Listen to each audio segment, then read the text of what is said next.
जैसा कि आप लोग जानते हैं कि परसों आपका DT एंड IDT का एग्ज़ाम है। उससे पहले मुझे लगा कि ये वीडियो लाना चाहिए जिससे कि आपको एक बार फिर से DT एंड IDT की चीज़ें मैं डिस्कस कर दूं कि कैसे आपको एग्ज़ाम में करनी है। उससे पहले मैं एक चीज़ और डिस्कस करना चाहता हूँ, जैसे कि आज FA का एग्ज़ाम था फाइनेंशियल अकाउंटिंग का, जो कि थोड़ा सा डिफ़िकल्ट आया है। तो डिफ़िकल्ट आने का मतलब ये नहीं होता है कि आप फेल ही हो जाएंगे, क्योंकि CMA इंस्टीट्यूट कोई ना एक पेपर जो होता है वो टफ देता है आपको चेक करने के लिए आप प्रेशर हैंडल कर पाते हैं CMA एग्ज़ाम का कि नहीं, इसलिए वो पेपर थोड़ा सा ट्रिकी देता है। और आज का भी पेपर ऐसा था कि जो पढ़ने वाले बच्चे हैं वो 50 के ऊपर ही जाएंगे। बाकी बच्चे जो हैं वो अगर पेपर अटेम्प्ट करके आए हैं, क्योंकि FA में फाइनेंशियल अकाउंटिंग में स्टेप मार्किंग बहुत अच्छी होती है, तो अगर आप पेपर 90 मार्क्स से एबव का अटेम्प्ट करके आए हैं तो आपके पास होने के चांसेस बहुत ज़्यादा हैं। दूसरी बात, बच्चों की एक आदत होती है कि घर आके पेपर को चेक करना कि हमने क्या सही किया क्या गलत किया, उसका इम्पैक्ट अगले पेपर पे बहुत जो है ख़राब पड़ता है। ख़राब क्या पड़ता है, अगले पेपर में प्रिपरेशन में आपके ये फ़र्क पड़ता है कि अगर आपका पेपर कहीं आपने जो क्वेश्चन आपको आता हुआ था वो आपने गलत कर दिया, तो आपका यही मन होता है कि अब हम अगला पेपर ना दें, मैं फेल हो रहा हूँ। ये सारी सिचुएशन आपके माइंड में क्रिएट होती हैं। तो मेरा सजेशन यही रहेगा, जब तक एग्ज़ाम हो रहे हैं तब तक आप पेपर डिस्कस ना करें अपने दोस्तों से और घर आके उसको चेक ना करें, बस अगले पेपर की प्रिपरेशन में जुट जाएं, क्योंकि आपको चारों पेपर देने ही देने हैं। जो लोग बोथ ग्रुप दे रहे हैं 8 पेपर देने ही देने हैं, कोई चांस नहीं है बीच में। ऐसा तो है नहीं कि आपके पेपर ख़राब हो जाएंगे तो आप पेपर छोड़ के दूसरा पेपर देंगे नहीं, आपको पेपर देना ही है तो अपना 100% दें। अब हम लोग अपने फाइनल टॉपिक पे आते हैं, IDT की स्ट्रैटेजी के ऊपर। अगर हम लोग बात करें तो IDT की स्ट्रैटेजी हमारी पड़ी थी चैनल पे। DT हम पढ़ाते नहीं हैं, फिर भी हमने एनालिसिस करके आपके लिए पेपर तैयार किया है कि किस तरीके से पेपर आ सकता है। सबसे पहले 14 मार्क्स के आपके MCQ आएंगे, मतलब कि 7 MCQ आपको यहाँ से देखने को मिलेंगे। 7 MCQ देखने को मिलेंगे जो कि कहीं से भी आ सकते हैं। 1-2 MCQ आपके TDS वगैरह से रहेंगे, बाकी पूरे चैप्टर से कॉन्सेप्चुअली बेस MCQ रहते हैं। सर MCQ की प्रिपरेशन कहाँ से करें? इस टाइम पे आप अगर ओनली स्टडी मटेरियल कवर कर लेते हैं तो आपके लिए बहुत है। अगर उसके अलावा भी आपके पास समय बचता है तो केवल पास्ट के 2 अटेम्प्ट की MTP प्लस आपके जो सजेस्टेड क्वेश्चंस हैं, मतलब PYQs 2 अटेम्प्ट के केवल, क्योंकि इतना आपके पास समय नहीं है कि आप 10 अटेम्प्ट के MCQ करने को बैठें। अगर आपने इतना ही कर लिया तो आपका एक बेस बन जाएगा MCQ करने के। तो MCQ थोड़े से रिपीट DT IDT में कम होते हैं, थोड़े कॉन्सेप्चुअली MCQ बनते हैं। दूसरा रेजिडेंशियल स्टेटस है, इसमें टैक्स इंसिडेंस वाला जो पॉइंट है, जो चैप्टर है वो आप करके जाइएगा, वो आने के चांसेस बहुत ज़्यादा है रेजिडेंशियल स्टेटस। उसके बाद इनकम फ्रॉम सैलरी और बेसिक ऑफ डायरेक्ट टैक्स, मतलब यहाँ से थ्योरी का क्वेश्चन आ सकता है कि जो है assessment year and previous year से रिलेटेड थ्योरी आ सकती है, पर्सन्स की डिफिनेशन आ सकती है। तो यहाँ से एक थ्योरिकल क्वेश्चन या फिर सैलरी का क्वेश्चन बन सकता है। उसके बाद 3 के A में आपका हाउस प्रॉपर्टी और 3 के B में PGBP आ सकता है। तो अगर अभी ये डिस्कस करने के बाद मैं बताऊँगा कि आपको करना क्या चाहिए। उसके बाद आपका 4 के में कैपिटल गेन आएगा ही आएगा, 4 के B में इनकम फ्रॉम अदर सोर्सेज आएगा ही आएगा, देन आपका 5 के A में GTI आएगा ही आएगा, एंड फिर उसके बाद टैक्स लायबिलिटी 5 के B में आएगा ही आएगा। तो आपको अब अगर एक सही स्ट्रैटेजी मैं बताऊं तो मैंने यहाँ पे बनाई हुई है कि आपको केवल ये चैप्टर एग्जाम के लिए करके जाने हैं DT में। यहाँ से 3 क्वेश्चन आपके DT के फंस जाएंगे। पहला आपको रेजिडेंशियल स्टेटस अच्छे से करना है, दूसरा HP करना है हाउस प्रॉपर्टी, तीसरा सैलरी करना है।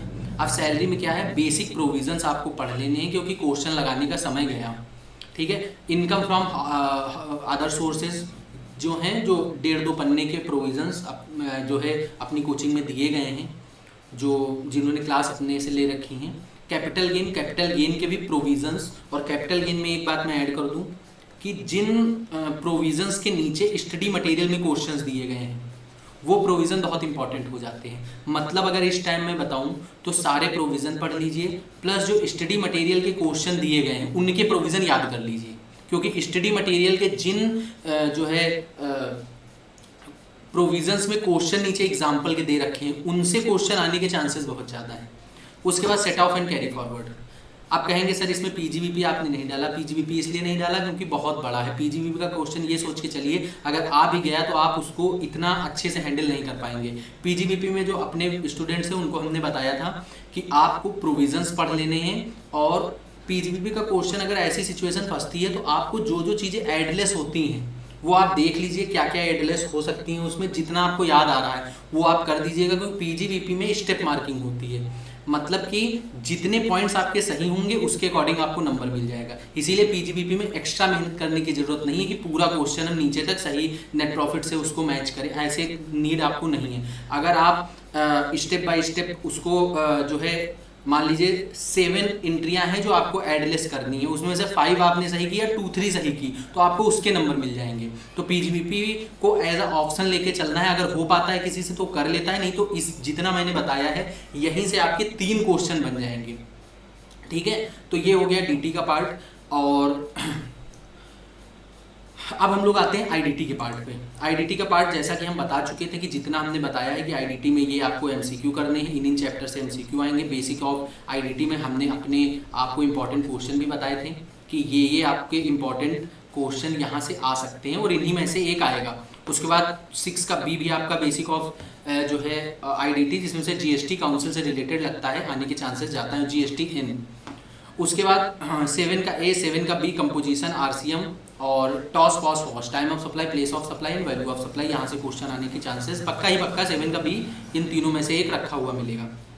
और आईटीसी एंड रजिस्ट्रेशन से रखा हुआ मिलेगा यहाँ पे 8 का ए, और 8 का भी वैल्यूएशन अंडर द कस्टम। अब सर आईडीटी में क्या करें? आईडीटी में भी कुछ सिलेक्टेड हमने चैप्टर दिए हैं जहाँ से 3 क्वेश्चन आपके बनेंगे।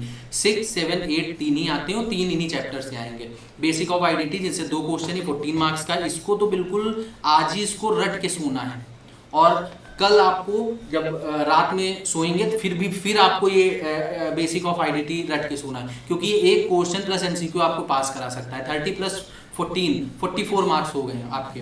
तो अगर आप स्ट्रेटेजिकली सब्जेक्ट को मैनेज करेंगे तो आप पास हो सकते हैं, अगर आप गधे की तरीके A to Z पढ़ने के चक्कर में जाएंगे तो आप फेल होंगे।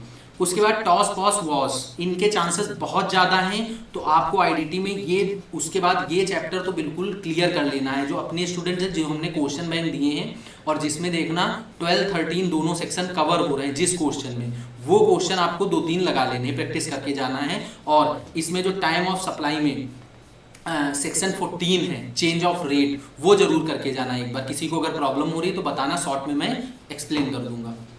कंपोजिशन आने के चांसेस थोड़े से कम है लेकिन आ सकता है। आईटीसी में मैंने बताया है सेक्शन 16 आपको कर लेना है, 17 5 कर लेना है जो ब्लॉक क्रेडिट वाला है। ब्लॉक क्रेडिट से क्वेश्चन आने के चांसेस ज़्यादा लग रहे हैं और रूल 42 से ज़्यादा लग रहे हैं। 2 चीज़ों में से आईटीसी में पूछा जा सकता है।